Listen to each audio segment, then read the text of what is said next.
I let my coworkers think I was sleeping with my boss. I didn't expect what happened next. I'm 29, and this happened last year at my old job. I worked as an operations coordinator at a mid-sized logistics company. Nothing glamorous. Beige walls, flickering lights, burnt coffee smell permanently soaked into the carpets. I'd been there for almost 4 years, quietly competent, never promoted, never fired. My boss, Mark, was 41. Married. 2 kids. Very average guy. Dad's sneakers, protein shakes, always talked about his Peloton. We were friendly, but not close. Mostly Slack messages and the occasional good job on that report.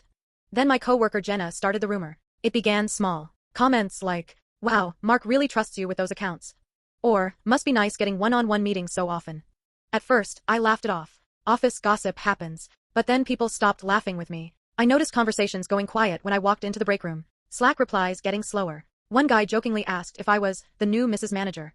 I confronted Jenna privately. She smiled and said, "Relax. People are just bored." Here's the part I'm not proud of. I didn't shut it down hard. Because for the first time in years, people noticed me. I started getting pulled into meetings I'd never been invited to before. My ideas were suddenly interesting. Mark even started copying me on higher-level emails, probably because he felt weird about the rumors and wanted to look transparent. And I let everyone assume. I never said I was sleeping with him. I just didn't correct them. The rumor evolved on its own. People assumed I was getting special treatment, that I was manipulative, that I was sleeping my way upward. I told myself I didn't start this. I told myself they shouldn't believe it anyway. Then one Friday, HR emailed me. Subject line, request for meeting, confidential.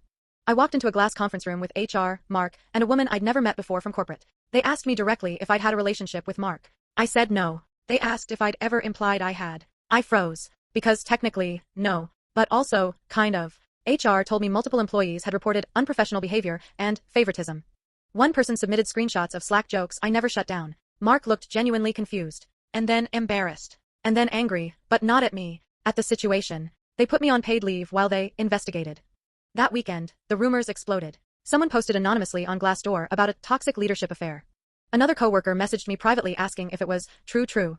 I stopped answering. When I came back a week later, HR cleared Mark. No evidence. No affair. But they didn't clear me. They said I had failed to maintain professional boundaries.